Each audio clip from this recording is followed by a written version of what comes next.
नमस्कार, स्वागत है आपका न्यूज पायलट एमपी में और मैं हूं आपके साथ फलक ज़ारा। आइए बढ़ते हैं आज की कुछ खास खबरों की ओर। जबलपुर के Joy senior secondary school Vijaynagar में करोड़ों की धोखाधड़ी का मामला सामने आया है। मामले में कार्रवाई करते हुए प्रशासन ने जॉय सीनियर सेकेंडरी स्कूल के अध्यक्ष अखिलेश मेबिन, सचिव अनुराग श्रीवास्तव को गिरफ्तार किया है। विजयनगर पुलिस ने गिरफ्तारी की कार्रवाई की है। बताया जा रहा है कि जॉय सीनियर सेकेंडरी स्कूल में काफ़ी अनियमितताओं का मामला सामने आ रहा था, जिसके बाद जिला कलेक्टर दीपक सक्सेना ने एसडीएम, तहसीलदार सहित कई अधिकारियों से इसकी मॉनिटरिंग कराई थी, जिसके बाद लगभग 25 करोड़ 21 लाख की धोखाधड़ी का मामला सामने आया है। जबलपुर जिला कलेक्टर ने पहले भी स्कूलों के खिलाफ इस तरह की कार्रवाई की है। जॉय सीनियर सेकेंडरी स्कूल के अध्यक्ष अखिलेश मेबिन और सचिव अनुराग श्रीवास्तव को फिलहाल विजयनगर पुलिस ने गिरफ्तार कर लिया है। उन्होंने न्यायालय में पेश किया जाएगा। संवाददाता कादिर अंसारी की रिपोर्ट। स्कूल की मनमानी फीस वृद्धि और अनियमितताओं के खिलाफ प्रशासन एवं पुलिस की लगातार कार्रवाई चल रही है। 3-4 महीने से आप सभी को पता ही है। आज उसी के कंटिन्यूएशन में आज हम विजयनगर पुलिस थाने के अंतर्गत आज हमने जॉय सीनियर सेकेंडरी स्कूल के खिलाफ आज हमने एफआईआर की है। इस एफआईआर का मेन कंटेंट यही है, आपराधिक अनियमितता और हेराफेरी कर छात्रों का आर्थिक हानि पहुंचाकर अनुचित लाभ अर्जित करने का कृत्य कारित करने के लिए आज हमने 3 आरोपियों के खिलाफ हमने एफआईआर किया है। इसमें आरोपी लोगों का नाम ये है, एक तो जॉय एजुकेशन सोसाइटी का अध्यक्ष है अखिलेश मोबिन और इसकी सचिव है अनुराग श्रीवास्तव है और उसके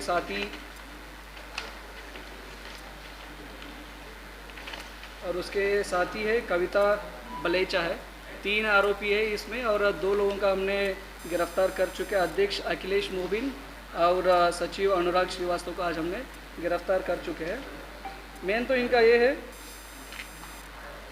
ऑडिट रिपोर्ट अनुसार मेन ये आ रहे विगत वर्षों से लगातार 15% से अधिक होने के बावजूद भी फीस वृद्धि करके अवैधानिक तरीक़ा से छात्रों को नुकसान पहुंचा रहे।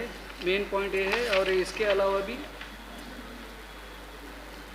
1 से अधिक खाताओं को ओपन करके 2 अकाउंट के तरफ से इनको तैयार करके संस्था को अधिक से अधिक राशि प्राप्ति कर रहे हैं। ये सेकेंड रीज़न है। और इसके अलावा विद्यालय के प्रबंधन द्वारा विगत वर्ष के तुलना में 10% से अधिक की फीस वृद्धि की जानकारी न ही इन्होंने कोई जिला प्राधिकार को इन्होंने दिया है और ना ही इनको किसी को इन्फॉर्म किए है। ये इनका तीसरा मेन पॉइंट है। उसके अलावा भी इन्होंने स्कूल वालों ने छात्रों से प्राप्त किए फीस से इन्होंने लग्जरी वाहनों का खरीदी की है और कोई इसको पाठ पठन तथा बौद्धिक शारीरिक विकास हेतु न यूज़ करके इन्होंने लग्जरी कार को खरीदी की है। ये भी इनकी तरफ से उल्लंघन हुआ है।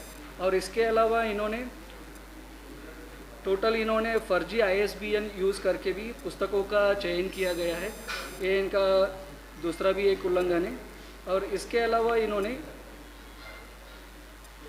निरीक्षण दल को पहले फीस संरचना में डिटेल्स दिया है। इन्होंने कुछ ऑनलाइन पोर्टल में अपलोड दूसरा किया है। और उसके अलावा इन्होंने हमारा कलेक्टर साहब के जांच दल कमेटी जांच दल का इन्होंने संगठन किया था, उसमें भी इन्होंने इन्फॉर्मेशन गलत की है। तो इसमें कलेक्टर साहब महोदय के द्वारा पूरा गठित किए थे एक जांच, उसका प्रशिक्षण और प्रतिवेदन के आधार पर हमने आज विजयनगर थाने में एफआईआर दर्ज किए। BNS धारा 318 सब क्लॉज 4 और 316 सब क्लॉज 5 और 336 सब क्लॉज 3 और 340 सब क्लॉज 2 और 61 सब क्लॉज 2 के अंतर्गत हमने आज एफआईआर दर्ज की है और 2 आरोपियों को हमने कस्टडी में लिया। जो ऑडिट रिपोर्ट है, हमने देखा उसका जो प्रेस आया है, उस ऑडिट रिपोर्ट में कहीं की कारस्तानी की गई, घाटा दर्शाने की कोशिश की जा रही थी, क्या कुछ वो तथ्य है?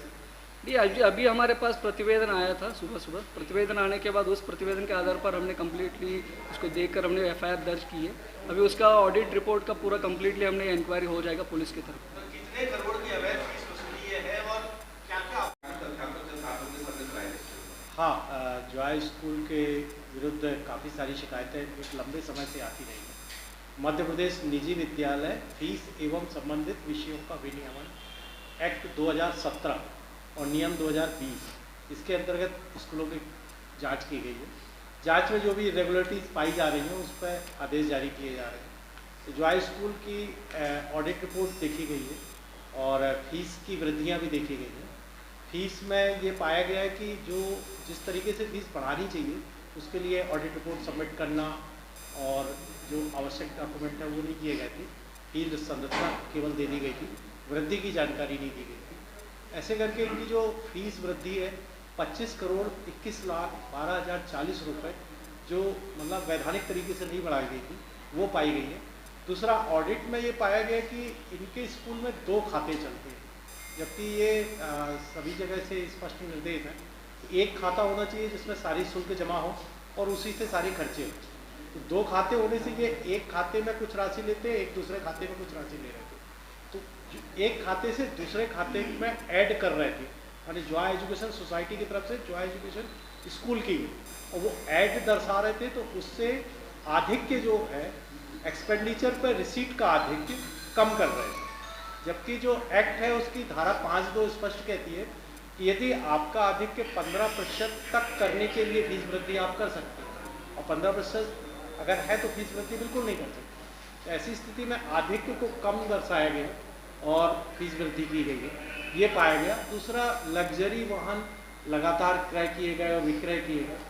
तो ऐसा परीक्षण समिति और जांच समिति ने भी पाया कि उन लग्जरी वाहन का स्कूल के स्टूडेंट्स के एजुकेशन के लिए उपयोग नहीं हो रहा था। और 25 करोड़ 81 लाख की जो फीस वसूली है, 25 करोड़ 21 लाख, हाँ, तो ये पेरेंट्स को वापस दिलवाने के लिए क्या दिशा हाँ, ये हम आदेश जारी करेंगे अभी कि ये पेरेंट्स को जिस विधि से मतलब लिया गया है उसी विधि से वापस करेंगे। पर्टिकुलर टाइम भी दिया जाएगा? हाँ, इसके लिए हम पर्टिकुलर टाइम भी देंगे। सर, इसके पहले एक आदेश जारी किया था कि फीस वापस की जाए, इसके बाद स्कूलों को एफआईआर फॉलो किया, फीस वापस हुई है? हाँ, उसका फॉलोअप चल रहा है, क्योंकि अभी वो प्रकरण माननीय न्यायालय में विचाराधीन है। माननीय न्यायालय के निर्णय के बाद फिर उसको कंटिन्यू होगा। पूर्व के केसों में हाईकोर्ट से व्यक्तियों को जमानत मिल गई, कलेक्टर ने फटकार भी लगाई गई नियम विरुद्ध करके। इस केस को और कितना पुख्ता करेंगे आप उनसे अनुभव लेते हुए? नहीं, उसमें फटकार लगाने जैसा कोई वर्ड सुप्रीम कोर्ट की जजमेंट में मुझे नहीं दिखा है, मेरी जानकारी में ऐसा नहीं है।